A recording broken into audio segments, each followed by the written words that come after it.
But like I was saying, I'm not certain why we're still debating this after 45 years. The victims need to be seen, just like the victims of the Holocaust need to be seen. African Americans who were enslaved and routinely lynched and killed need to be seen. Victims need to be seen to be understood. We don't understand the nature of the injustice unless we actually see it. But what we heard, on some of the news reports from people is that, it's too graphic. It's too graphic. Well, let me just say this. It is graphic. It's not too graphic, though. It's graphic because abortion's graphic. I mean, the problem is abortion. When people are upset with our victim photos, they should be upset with abortion, not the folks that display them, right?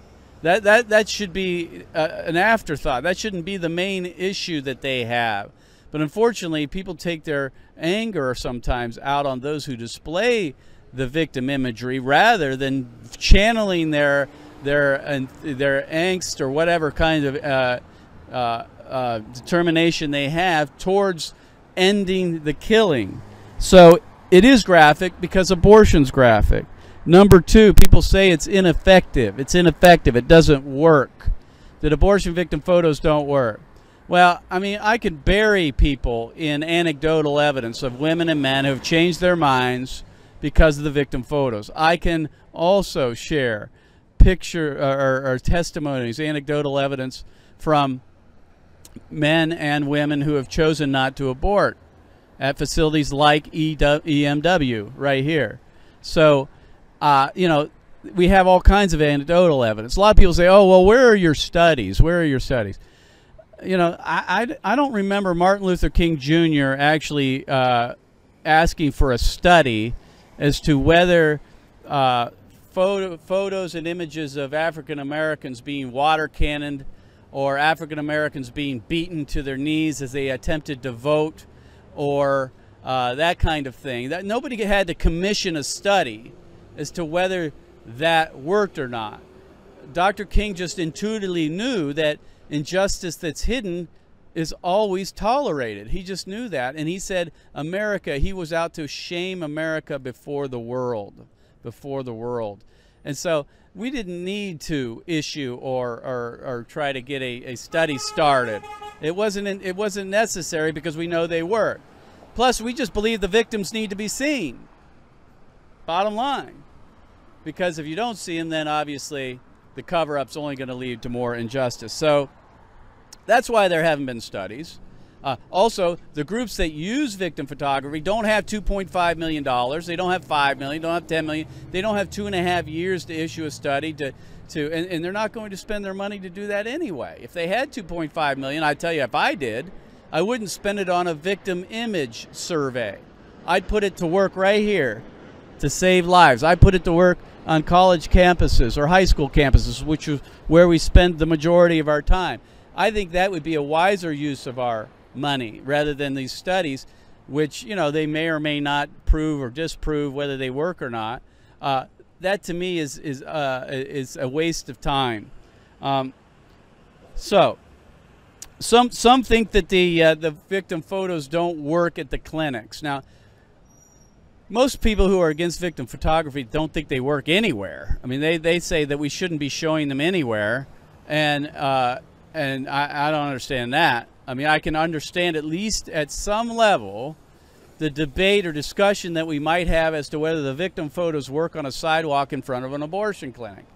I can at least get the idea that people have disagreement on that because they feel like the photos may not reach a certain individual in comparison to just offering literature, a kind word, trying to get them to come over and speak with them, and being compassionate, loving. By the way, the victim imagery is not angry. It's not uncompassionate or non-compassionate. It is what it is. It's certainly compassionate to the baby to display the image of them. In fact, it's the only way they're going to speak. And to me, it's the most dignified thing you could do is to show the victims' images. In fact, that humanizes them. It reattaches the dignity that was lost during the abortion. These victim photos that we have here do that. They show the humanity, the beauty, actually, even in the midst of the carnage and the injustice of the abortion. So, but getting back to the clinic issue, you know, I understand people that disagree, and that's fine. If you don't want to use them, don't use them. That's okay. Nobody owns this sidewalk. I hope you know. Nobody owns this sidewalk. Nobody in America has the right to this sidewalk over anybody else.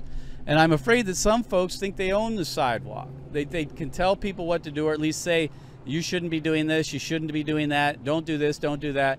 Now, I agree there's some things that are effective, maybe some that aren't, but I'm not going to go out and tell somebody they can't do it. I'm just going to go out and do what I think is right. And by doing what I think is right, if it's effective and if it works, people are going to follow. It's basically how I operate. I don't think it's necessary to criticize others who use a different tactic, unless that tactic is the endorsing of the use of lethal force or violence or vandalism. That's where we have to cross the line. We have to draw the line. So I understand. I respect people who don't want to use abortion victim photos at clinics. Okay, fine, go ahead. Don't do that.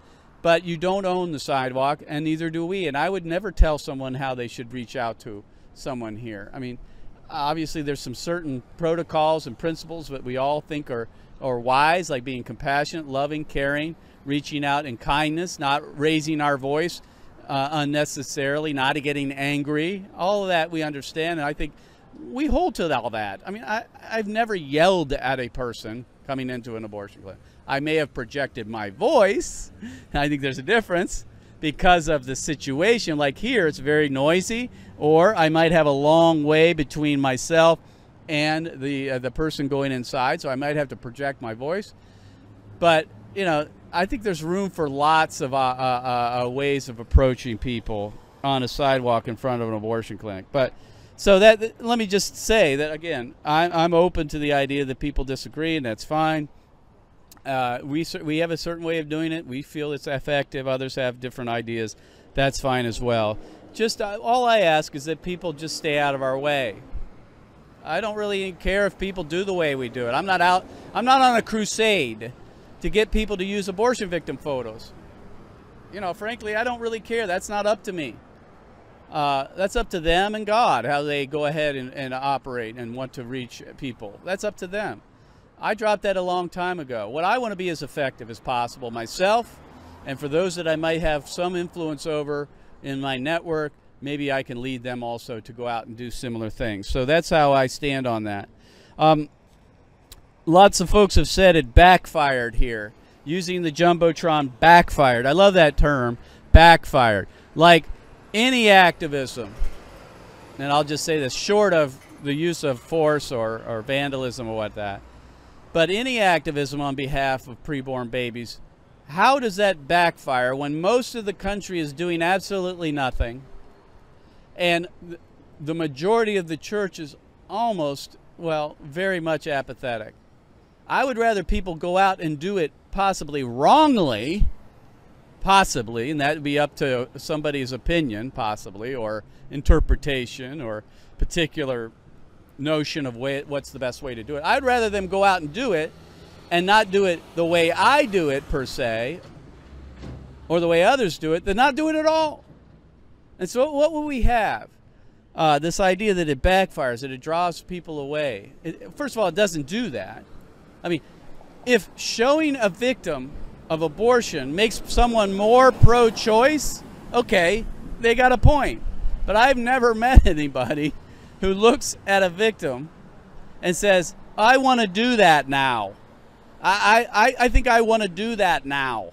Now, and you sees a dismembered human being and it ends up wanting to do that, or thinks it's a good idea, or would try to persuade others to do it. I've never met that person, ever. And I doubt I ever will. So the idea that it's going to backfire. Backfiring to me is it would lend people to become pro-choice. These images don't do that. And if they do, there's certainly something wrong with that person, right? If they look at this photo and say, oh, I think this is a great idea, I want to go do that, there's something wrong with them, and I'm not out to reach that person because they don't have a functioning conscience at that point. We're trying to reach the middle ground, the folks that are still open, the folks that haven't seen victim photography, the folks that have never met our people here, our volunteers and so forth. So anyway, that's part of it. Let me see here. Let me finish off with this subject, and then we'll close out the show here. Once again, Mark Harrington here, coming to you live from the Louisville abortion clinic here, EMW clinic, the buffer zone, as you see down below here, with our young people standing outside it.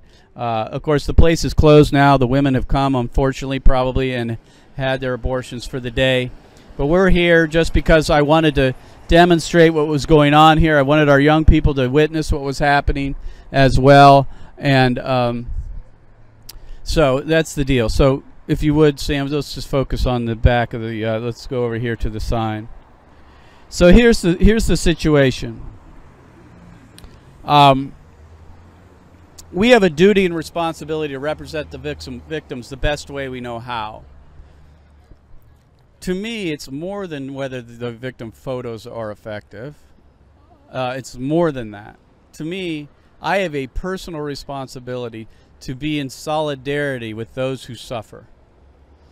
And the way that I experience that is by standing next to a victim of abortion. And of course, we don't have the victims. They're thrown in trash cans, or a medical waste company comes, picks them up, and incinerates them, or they're put down a sink or taken to a bonfire. So we don't have them. The next closest thing we have are the victim photos. So when we stand next to a victim photo and we try to share the truth about abortion, the truth about life, the gospel, and so forth, and we receive angry responses because of those victim photos, at some level we're sharing in the suffering and pain that victim went through during the abortion. And to me, that's a duty we all have. That's a duty we all have. And so I know the victim photos work. I wouldn't do it if they didn't, but I feel we have an obligation to stand with them, and we have an obligation to a nation who is shedding innocent blood after 45 years to be a voice for the voiceless in the strongest way we can. Now, let me just finish here by talking about the future here in Louisville, okay? Right now we're looking at the clinic here. It's the final abortion clinic in Louisville. There are other states that are in a similar situation. I think there's 5 or so of them. And we don't know if this clinic's going to close. All we know is that we've seen across the country courts that have gotten involved, and this is usually a very long, drawn-out situation. It's a long, drawn-out problem. The courts get involved. Sometimes the cases draw out for several years. So that could happen here. We don't know. I can tell you this, that anything happens, the courts are going to jump in and try to stop it. So this could be a long-term battle. I was asked yesterday, if the intensity will keep up here in Louisville. I don't know that. We're going to lend our hand where we feel we can have the biggest impact. But we're going to allow the local folks who are mostly responsible for taking care of those who go inside this clinic to do what they do best and step out of the way.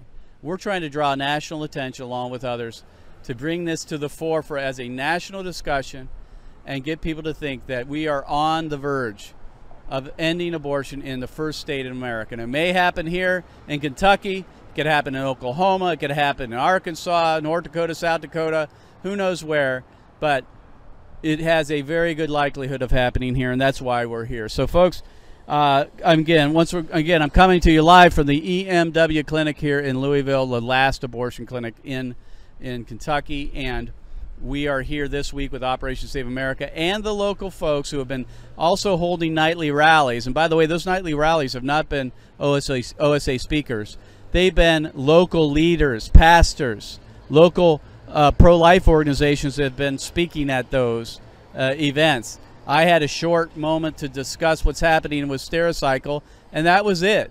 So it's not really OSA coming in and dictating, or us coming in and dictating what goes on here. We're just trying to lend a hand and be helpful as best we can.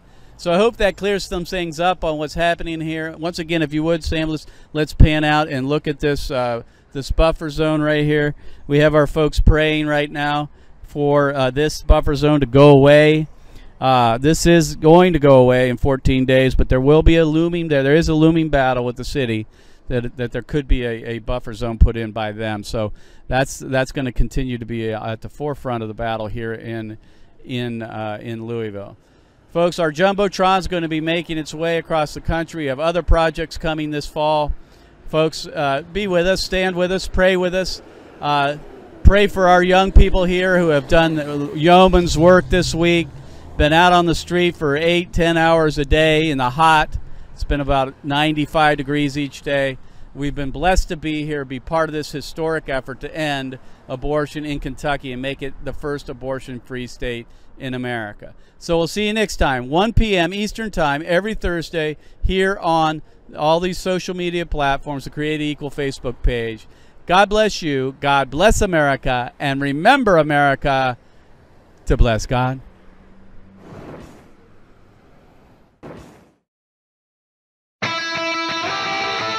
You've been listening to Mark Harrington, your radio activist.